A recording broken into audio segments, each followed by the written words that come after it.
नमस्कार, बहुत बहुत स्वागत है आपका। इंडिया न्यूज देख रहे हैं आप। मैं आपके साथ अर्पिता सिंह। खबरों की शुरुआत करें उससे पहले चलिए आपको ले चलते हैं यूपी विधानसभा, जहां महिला सशक्तिकरण पर सीएम योगी का संबोधन आपको सुनाते हैं। शासन की योजना लाभार्थी परक अभियान के तहत सीधे हर नारी के बैंक अकाउंट में शासन की सुविधा का लाभ प्राप्त होता हुआ दिखाई दिया।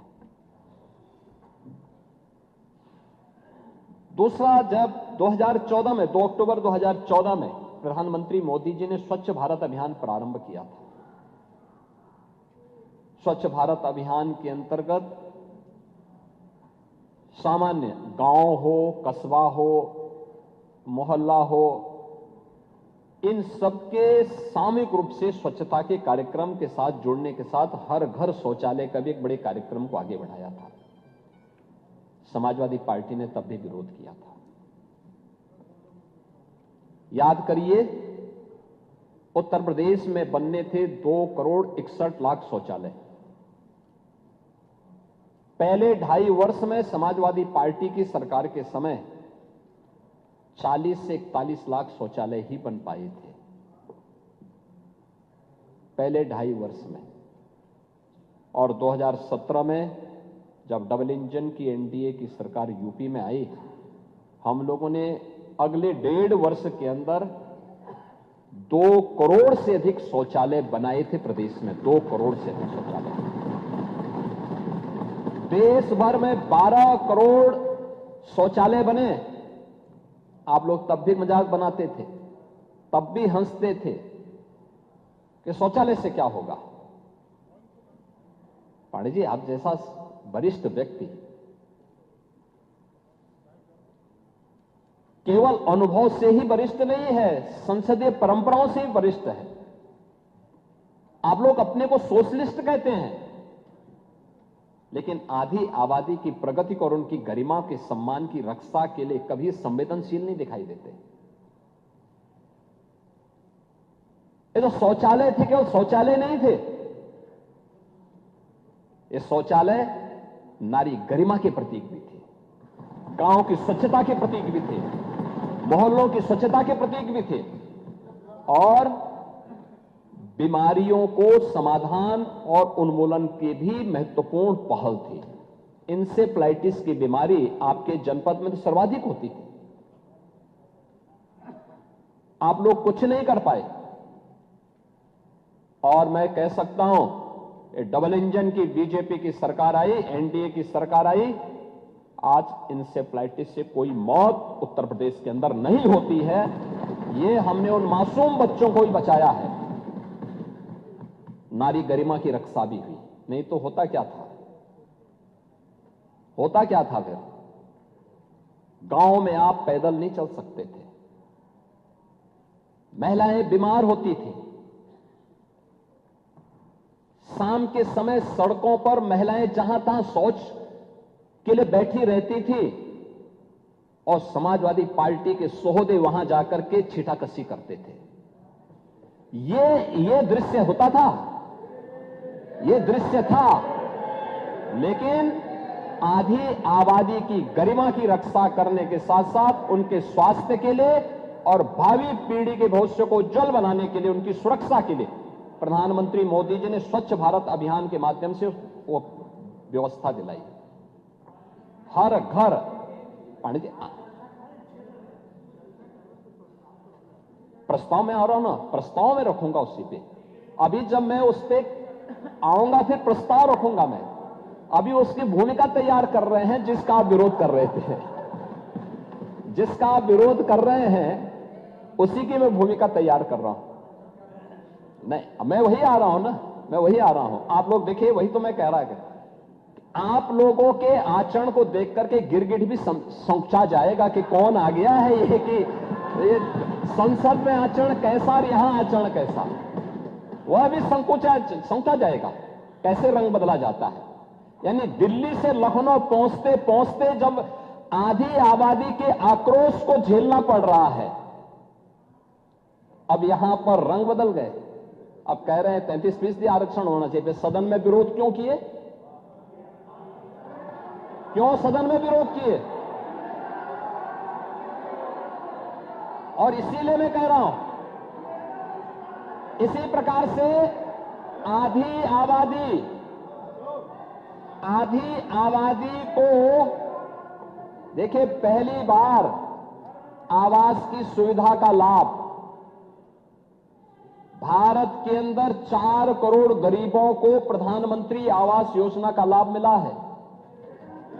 पूरे देश के अंदर, उत्तर प्रदेश के अंदर 65 लाख गरीबों को एक आवास मिला है, एक लाभ मिला है। एक आवास का लाभ 65 लाख परिवारों को उत्तर प्रदेश के अंदर मिला है।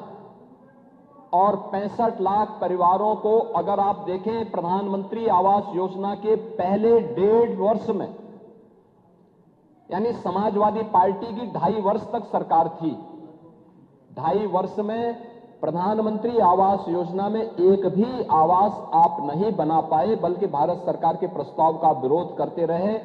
ये डबल इंजन की एनडीए की सरकार आई, हम लोगों ने आने के बाद पिछले 9 वर्ष में 65 लाख गरीबों के लिए आवास बनाए हैं और उन तबकों को भी आवास उपलब्ध करवाया है जिनके पास कोई आसरा नहीं था।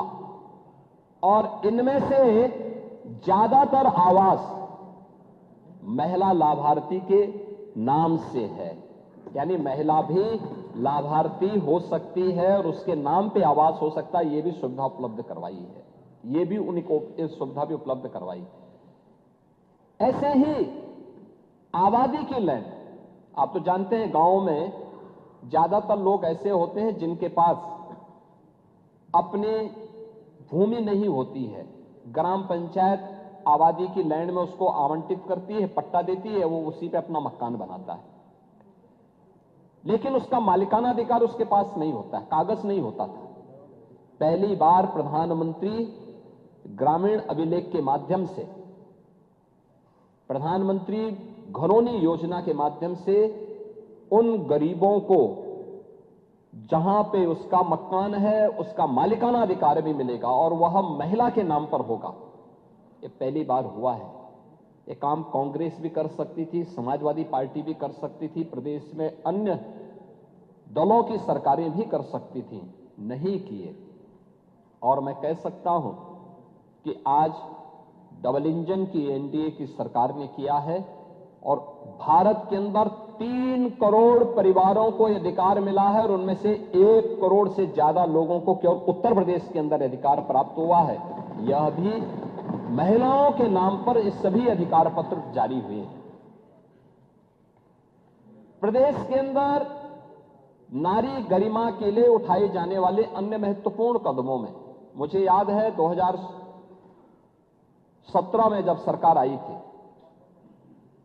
हमने मुख्यमंत्री सामूहिक विवाह योजना लागू की थी। मुख्यमंत्री सामूहिक विवाह योजना, एक गरीब परिवार बेटी की शादी के लिए चिंतित न हो, समाज की भी जिम्मेदारी होती है। हमने तो बेटी कहा, हमने उसको भाजपा सपा में, भाजपा कांग्रेस में या दलों में नहीं बांटा था, जाति में नहीं बांटा था। हमने कहा बेटी की शादी के लिए, वो बेटी कोई भी हो, प्रदेश की बेटी होगी, कन्यादान मां बाप के साथ साथ सरकार के प्रतिनिधि भी जाकर के उसमें भागीदार बनेंगे, जनप्रतिनिधि भागीदार बनेंगे, जिलाधिकारी निमंत्रण पत्र छपवाएगा। ये पहली बार हुआ। ये लोकतंत्र ये है जहां जिले का सबसे बड़ा जो एडमिनिस्ट्रेटिव ऑफिसर्स है उनकी टोली उनका निमंत्रण पत्र छपवाती है और सामूहिक विवाह की योजना का लाभ मिल सके। 6 लाख बेटियों की शादी हुई है अब तक, 6 लाख, और समाजवादी पार्टी ने विरोध किया था इस स्कीम का। समाजवादी पार्टी ने विरोध किया था, आप तब भी विरोध किए थे। कन्या सुमंगला योजना के माध्यम से जब बेटी के जन्म लेने से लेकर के बेटी स्नातक तक की पढ़ाई कर सके, समाजवादी पार्टी ने इसका भी विरोध किया। हम 25,000 रुपए पैकेज दे रहे हैं, 26 लाख बेटियों को इस योजना का लाभ मिल रहा है। बेटी पढ़ाओ, बेटी बचाओ, बेटी पढ़ाओ का अभियान हो, मातृ वंदना की स्कीम हो, प्रधानमंत्री मातृ वंदना की स्कीम हो, ये सभी ऐसे कार्यक्रम थे जो वेलफेयर स्कीम के साथ जुड़ते हुए उन्हें स्वावलंबन के पथ पर अग्रसर कर रही थी। प्रधानमंत्री स्टैंड अप की योजना, प्रधानमंत्री स्टार्टअप की स्कीम, प्रधानमंत्री डिजिटल इंडिया की स्कीम, ये ढेर सारी ऐसी स्कीम थी जिसके माध्यम से नारी स्वावलंबन के कुछ आदर्श प्रस्तुत हुए। आप देखेंगे कि उत्तर प्रदेश के अंदर पीएम स्टार्टअप की स्कीम लागू होने के बाद 20,000 से अधिक स्टार्टअप स्थापित हुए हैं। और मुझे बताते हुए प्रसन्नता है कि प्रधानमंत्री स्टार्टअप की स्कीम, प्रधानमंत्री स्टैंड अप की स्कीम के अंतर्गत जो अभियान प्रारंभ हुआ उसके कारण आधे स्टार्टअप यूपी के अंदर महिलाओं के द्वारा संचालित किए जा रहे हैं और सफलतापूर्वक संचालित किए जा रहे हैं।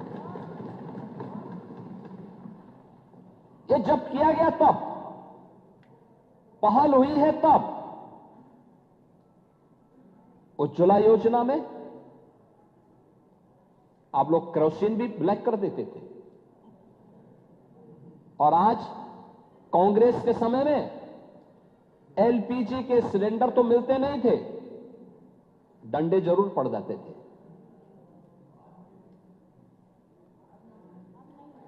पांडे जी, आप सच्चाई स्वीकार कर, कम से कम इस उम्र में तो सच्चाई स्वीकार कर लेना चाहिए। उम्र का ध्यान रखें। लेकिन कनेक्शन की समस्या थी। बेटी की शादी है, किसी परिवार को इच्छा होती थी कि बेटी को मैं एक सिलेंडर दूं, कांग्रेस की सरकार नहीं देने देती थी। समाजवादी पार्टी डंडा मारती थी और बाकी तो जो होना था सब होता था। आप देखे होंगे देश के अंदर 10 करोड़ महिलाओं को एलपीजी के फ्री में कनेक्शन उपलब्ध करवाए गए। 10 करोड़, जो कांग्रेस की सरकार में 25,000 से लेकर 50,000 में ब्लैक होते थे। इंडी गठबंधन की सरकार में, यूपीए की सरकार थी, उसी का नया रूप इन्होंने, गिरगिट की तरह जो रंग बदलते हैं ना, यूपीए से जब देखा कि अब यूपीए से काम नहीं चलेगा तो उसको इंडी गठबंधन कर दिया। इंडी गठबंधन की सरकार उस समय जो यूपीए के नाम पर थी, उस समय 25,000 से लेकर 50,000 में बिकता था और फ्री में मोदी जी ने 10 करोड़ महिलाओं को रसोई गैस के सिलेंडर उपलब्ध करवाए। देश के अंदर 50 करोड़ महिलाओं को 5 लाख रुपए का आयुष्मान भारत की सुविधा का लाभ भी मोदी जी ने दिया और 80 करोड़ लोग फ्री में राशन की सुविधा का लाभ प्राप्त कर रहे हैं। यह वेलफेयर की वे स्कीम है जो पिछले 12 वर्ष के अंदर देश के अंदर प्रधानमंत्री मोदी जी के नेतृत्व में जो कार्यक्रम आगे बढ़े।